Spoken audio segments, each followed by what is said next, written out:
Spiritual practices like yoga and meditation, they're very popularized in our culture today. You hear big CEOs talking about it. They talk about how it helps them gain mental clarity, which helps them take better life and business decisions. You hear people talking about how meditation helps reduce anxiety, reduce depression, and other people just want to gain stillness and shut the mind out.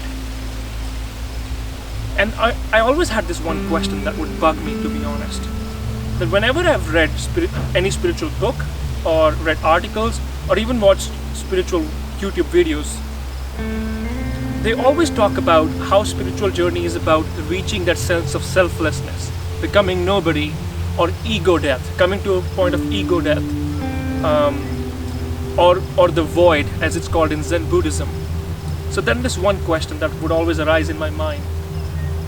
If I'm doing meditation to improve my life in the sense that I can gain more power or reduce my anxiety, isn't that inflating the ego itself? Isn't that serving the ego? So how is something that serves the ego leading me to a path to becoming nobody or feeling selflessness?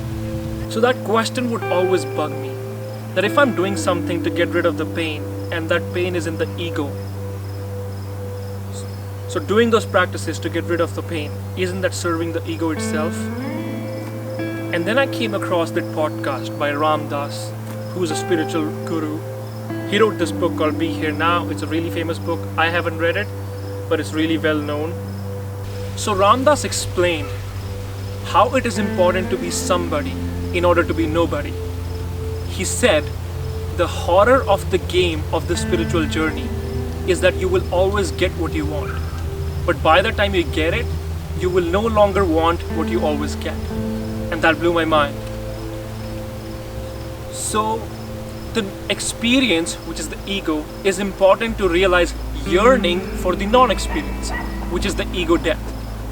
And he said, it's not the motive for spiritual journey, but the process itself that transforms you.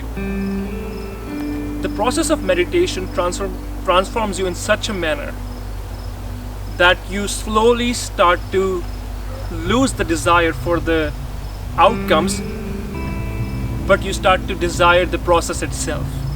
And you reach to a point which is called vairagya, which in Hinduism means losing of all worldly desires or of all materialistic things. But he said it's an evolution, it happens in stages, it does not happen all at once. So it's better to start the practice from where you are and let the process transform you stage by stage and take you. And he gave the example of sex. So when we engage in sex, we feel that transcendence, but we associate that yearning with the method, the sex, instead of that feeling itself. And that is what we do with all the materialism in the world. We keep chasing the method over and over again until it no longer satisfies us. And then we get to a point where we realize that none of these is satisfying me, none of the materialistic things are satisfying me. And that is when you start losing the desire for the worldly things. And that is when you reach the vairagya. See, that ultimately answered my question. That ultimately you do get to that ego death and selflessness through this practice, but it happens in stages. And that being somebody is important in order to get to being nobody. That experience is important to yearn for non-experience.